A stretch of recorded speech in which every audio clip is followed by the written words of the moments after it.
Chapter 28 of A Photographer's Last Shot and the Lingering Warmth of a Gentleman's Hand. The Lido Bar was located on one of the aft decks, offering an unimpeded view of the ship's wake and the western horizon. Carrie arrived early, securing a small table at the railing away from the main seating area. The bar was quiet. Most passengers were dressing for dinner or attending the final afternoon activities of the cruise. She placed her notebook on the table, a single deliberate object that might suggest to passers-by that she was engaged in something important and not to be disturbed. A small stratagem, she thought, with a touch of self-mockery. But sometimes such quiet signals were necessary to secure a moment's peace. The ship was moving steadily north along the New South Wales coast. The shoreline, a distant, hazy presence on the western horizon. The sky was beginning to soften, the harsh blue of midday mellowing toward evening. She contemplated the scene with a practiced eye, noting how the light had begun its subtle transformation into what photographers reverently called the golden hour, that magical time when the world is bathed in forgiveness. When Crispin appeared, he looked both tired and energized, the way he often did after speaking. He'd removed his jacket, his shirt sleeves rolled up against the lingering warmth of the day. He spotted her immediately and made his way over. The public smile he'd worn in the workshop was gone, replaced by something warmer, more direct. A smile that went straight to her heart. "Sorry I'm late," he said, taking the seat beside her. "You're not. I was early." She closed her notebook, giving him her full attention. A server appeared, and they ordered drinks. A gin and tonic for her, a whiskey for him.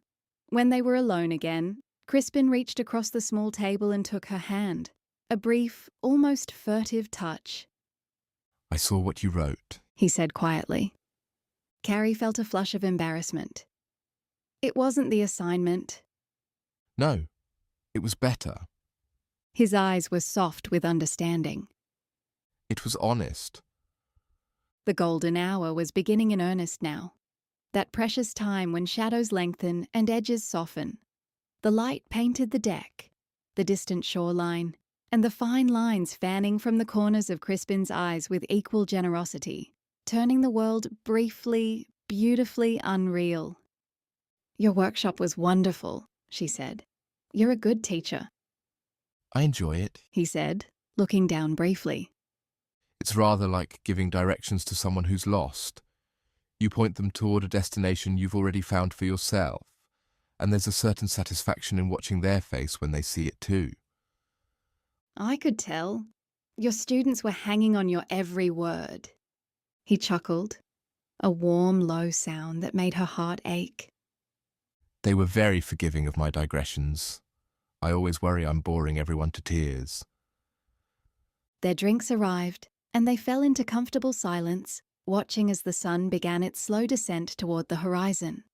The light intensified, turning from gold to amber, painting the deck and their skin with warmth that belied the growing chill in the air. "Professor Shrike." They both looked up to see two women approaching, their faces bright with enthusiasm. Carrie recognized them from the workshop. The woman with the blue glasses and an older companion who had asked several thoughtful questions. "We're so sorry to interrupt, Blue Glasses said. but we wanted to thank you again. Your workshop was absolutely inspiring." Crispin's public smile appeared, warm and polite. "That's very kind of you to say. I'm delighted you found it useful." More than useful. The older woman said. It was transformative. I've been struggling with my novel for months, and you've given me exactly the perspective I needed. "Well, that's wonderful to hear." Blue Glasses turned her attention to Carrie. "We haven't met. I'm Jennifer, and this is my Aunt Margot." "Carrie," she replied, offering a smile that felt stiff on her face. "How do you do?" "Are you a writer too?" Jennifer asked. "No, I capture images rather than create them." Even to her own ears, the reply sounded both prim and evasive, as if she were attempting to conceal an inconvenient truth. Oh, how interesting. Margot exclaimed. Are you and Professor Shrike? She trailed off, the implication clear. The innocent question hit Carrie with the force of a sudden gust on a warm day. The cold shock of it required every ounce of her composure to withstand. She had often prided herself on maintaining a countenance as serene as possible in the face of social awkwardness, but at this moment she felt her mask slipping. She observed a flicker cross Crispin's face, a tightening at the corners of his eyes, a momentary tension in his jaw, before his professional smile smoothed it away. No, nothing like that, Ha. He said with a small laugh. Ms. Watson is documenting the festival for a travel publication. We've been discussing the challenges of capturing the essence of a place or an event. There are fascinating parallels between photography and writing, actually. The framing of a scene, the focus on significant detail, the light and shadow of it all. That sounds wonderful. Jennifer said, her eyes bright with genuine interest. Are you joining us for dinner, Professor? A group from the workshop is meeting in the Britannia restaurant at 8. We'd be absolutely thrilled if you could join us, wouldn't we, Aunt Margot? Oh, yes, it would be the highlight of our voyage. Margot agreed. I'm afraid I have a prior engagement. Crispin's smile remained fixed, though Carrie could see the effort it cost him. But please, carry on without me. I'd love to hear how your stories develop. The women chatted for a few more minutes, their enthusiasm a sharp counterpoint to the quiet melancholy Carrie felt. Eventually, they departed with promises to email Crispin their work. When they were alone again, Carrie released a breath she hadn't realized she was holding. That was... Awkward? Yes. He took a sip of his whiskey. I'm sorry. Don't be sorry, it's not their fault. She traced the condensation on her glass, seeking a distraction from the feeling in her mind. They adore you, as they should. The sun was approaching the horizon now, the sky beginning its spectacular transformation. The light had turned fierce and saturated, streaks of orange and crimson bleeding across the western canvas, reflecting on the water in shimmering bands of fire. This is the moment to preserve, Carrie thought, reaching for her notebook instead of her absent camera. Not the sky, him. Crispin turned toward the sunset, seemingly unaware of her scrutiny. His face was bathed in the warm glow, his features softened by the golden light, his expression open and vulnerable in a way it seldom was in public. She studied him with the intensity she usually reserved for composing a photograph, committing to memory the exact way the light gilded his profile, how it caught in his eyes, the precise angle of his shoulders as he leaned against the railing. Her gaze drew his attention. He turned to her with a small smile, understanding in his eyes. He lifted his glass in a silent toast, and she inclined her head in acknowledgement, a wordless exchange that said more than any declaration could. Words seemed inadequate now. They turned their chairs to face the sunset, shoulders almost touching, and watched in silence as the sky performed its final symphony of color for them.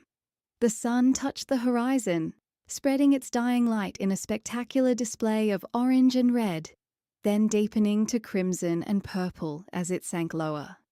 Carrie found herself cataloguing the scene with fine attention, storing each nuance for later retrieval. How curious, she thought, that I am behaving exactly as a writer might, assembling words to capture a moment, rather than reaching for my camera. The colours were oversaturated, almost violent in their intensity, as if the sky itself were experiencing the same desperate urgency she felt, the need to express everything before darkness fell. The great disk of the sun slid beneath the horizon with a final flash of green, so brief she might have imagined it, leaving a brilliant afterglow that painted the clouds in shades of rose and gold. As the light diminished, the first stars appeared in the deepening blue above them. The air grew cooler, and Crispin reached over to drape his jacket around her shoulders.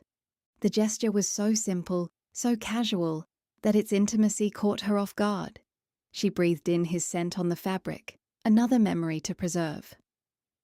"Thank you," she said quietly, the words encompassing far more than the jacket.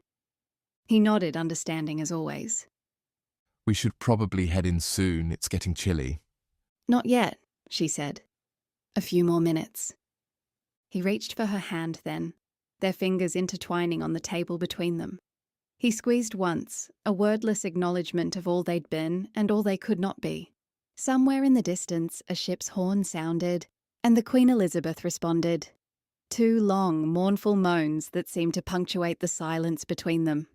They sat without speaking as the last light faded from the sky, leaving only the stars, the distant shoreline lights, and the vast, darkening sea. The warmth of the day was gone now, replaced by the cool night air. Carrie was acutely aware of his hand in hers, the radiant warmth she had felt when he first took it, now leaching away into the cooling night air. She tightened her grip slightly, knowing all the while it was as futile as trying to hold back time. His fingers felt cool against hers now, a small physical change that presaged the greater one to come.